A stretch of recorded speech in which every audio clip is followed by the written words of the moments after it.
Hello, it's day 89 of my 100-day storytelling challenge.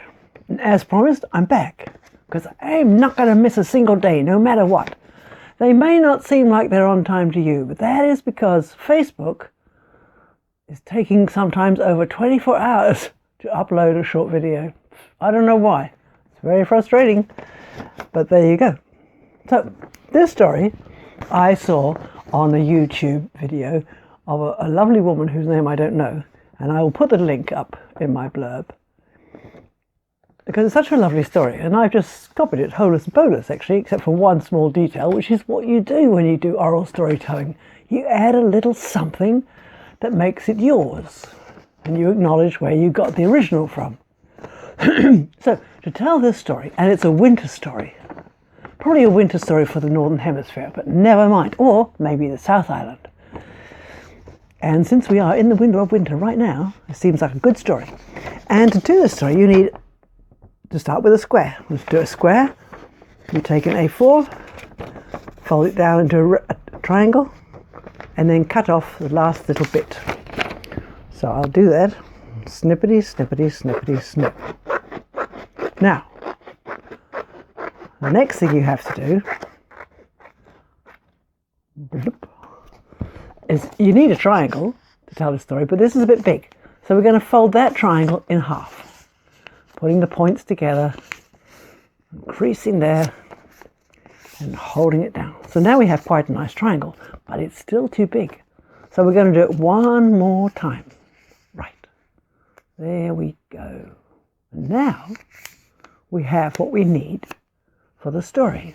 Now, this story is about a boy and a girl. The boy was older. He was the girl's brother.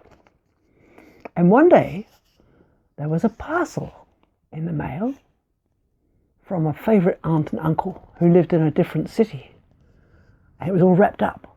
But it was to them, to the two children, the two older ones. There was a baby as well, much too little though to open parcels yet. Probably liked the box. Anyway, they took it from the mailbox and they opened it up to see what was inside. And when they opened it, they found that it was a tent. Tents are wonderful. I had a tent when I was little. My mummy made me a teepee, long sticks and four sides, and a flap that opened, just out of old curtains, I think. So anyway, they wanted to put it up in the garden straight away, and they had ideas that they would sleep in it. But it was winter, although it was not raining. And so it had some windows. It had a window at the top here. And you can cut a window too. And then you fold it back.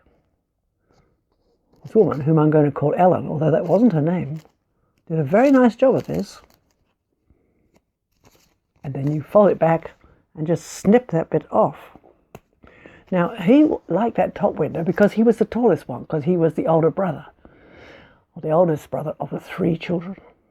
And he thought that if he could stand and look out of this window at night, he might see a star, or more than one star. Well, the girl, who was a little bit shorter, she was very taken with the next window, which was halfway down. And she thought that if she looked out of that window, which she thought of as her window, then she might see a night animal. And right down the bottom, there was another window.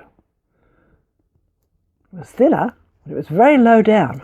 And the brother and the sister, they both agreed that this was probably the window for the baby. Because the baby was a crawling baby, not walking yet. So it was just the right height for the baby to see out. And there it was with its three windows. It also had a hole at the top, like this.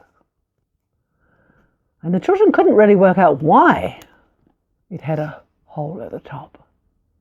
But then they thought, maybe when they were older and it was safer, they might sleep outside in their tent, a bit like a wigwam, and have a fire down the bottom here, and then the smoke would go out the chimney. and they could have a fire inside the tent, but the smoke would go out. That's what they thought. Now, the other thing it had, which of course you have to have, if you're going to get in and out, you got to have a door. And so there was a door. It was a rather special door because it was low down. You couldn't just sort of walk in like you could in my teepee when I was a little girl. You had to crawl in. And this is it here. A nice low door. There. And now the tent had a door. But it also had a second door. And I've added this because, well, I liked the idea. You know how cats sometimes have to have their own door to get in and out of houses, their own little flap? Well, this was a tiny little flap. Well, they figured that's what it must be for. A tiny little flap, which was for the cat to come in and out. Because you didn't want the cat opening up the big flap and making a draft. But the cat would obviously want to come in. Because cats always want to come in and check out whatever is going on. And so there it was, the tent, the perfect tent. And the boy and the girl went to their parents and they said, "Mummy, Mummy, Mummy, Mummy, Daddy, Daddy, Daddy, can we sleep in the tent? Please? Can we please sleep in the tent tonight?" And the mummy and the daddy said, "No." And the boy and the girl said, "Please, please, please, please, pretty please. We'll take our pajamas, we'll take our sleeping bags, we'll take extra blankets, we'll take our pillows and our teddies and a flashlight. We'll have everything we need. Please, please, please." And the mummy and the daddy said, "Well, I'll tell you what we'll do. We'll have a look at the weather report. And if the weather report says that it's not going to rain, then okay, you can sleep in the tent." Oh, how wonderful. So they all went to look at the weather report. And do you know what? It was not going to rain. And so they got their pajamas and they got their sleeping bags and they got their pillows and they got their soft teddies and their torches and they went out into the tent. The little baby went as well because he was allowed to explore, but when it was bedtime, turns out to be he, could have been a she would have to go back inside and sleep in her crib, her cot. But for now they were all inside and it was dark. And the boy stood up and he looked out his window and he looked up. It was a clear night and he could see millions of stars shining. It was magnificent. And the girl looked out her window and she waited like you always do when you wait for animals. You have to be patient and quiet. And she watched and listened. And the baby was quiet at that point too. And then she heard and she saw. Woo woo! Woo woo! It was an owl. It might have said, "Woo woo! Woo woo!" Because that's what owls say in Aotearoa. Woo woo! And she saw it fly. Ruru! The mopoke flew across the sky. And the baby crawled around and looked outside her window.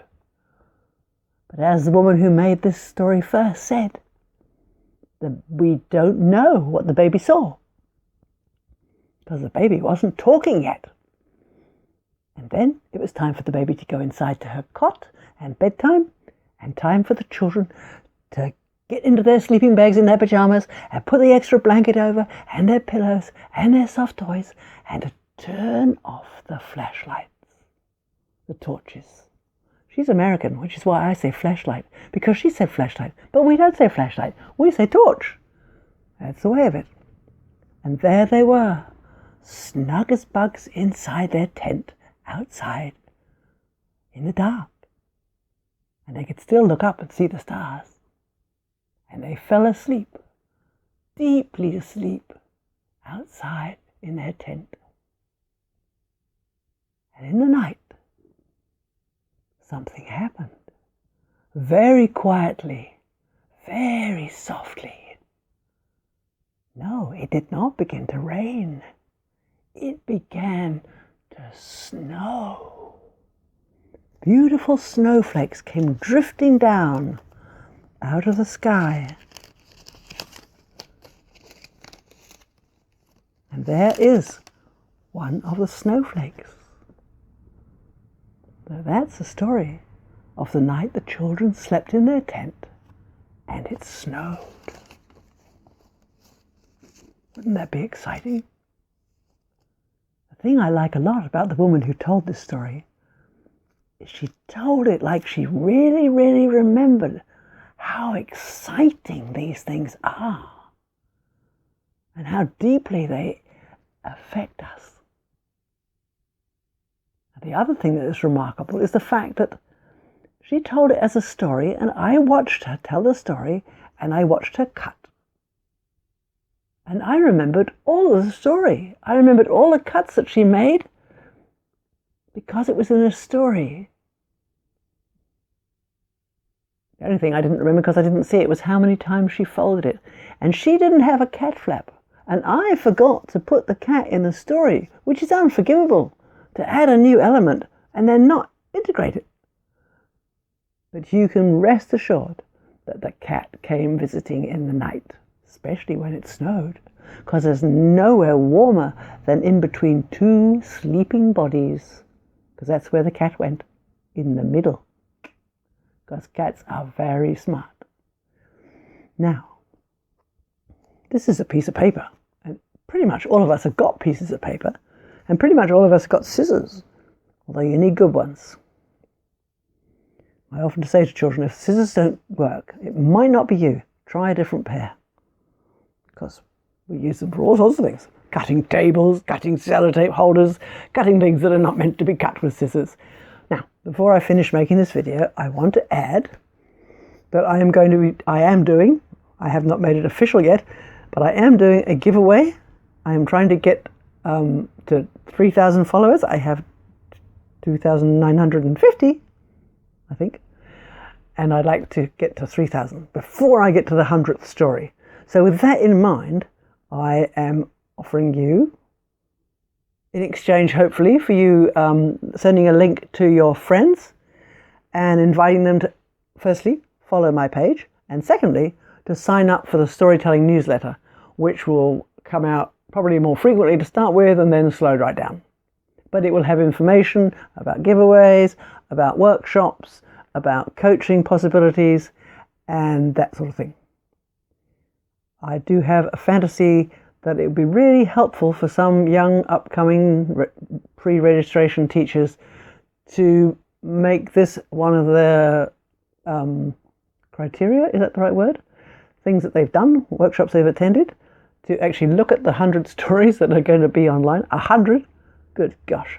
And experiment with them themselves. Get a colleague to take a video rather, send it to me, along with a reflection about how you thought it went and what you would like to change and what you were a bit concerned about, and I will give you feedback for some nominal sum. And we could do it for 5 videos, 5 story styles, or 3, whatever. And then at the end you get a certificate and the time it took and all that sort of thing. And you will become a more confident storyteller. It's great to have someone to share with when you're trying something new, who'll give you feedback and support you and go, yeah, good for you. So that's part of the whole storytelling newsletter. So for now, you could just go, let me think now, if I'm on the screen, I'm standing looking at it, it's here.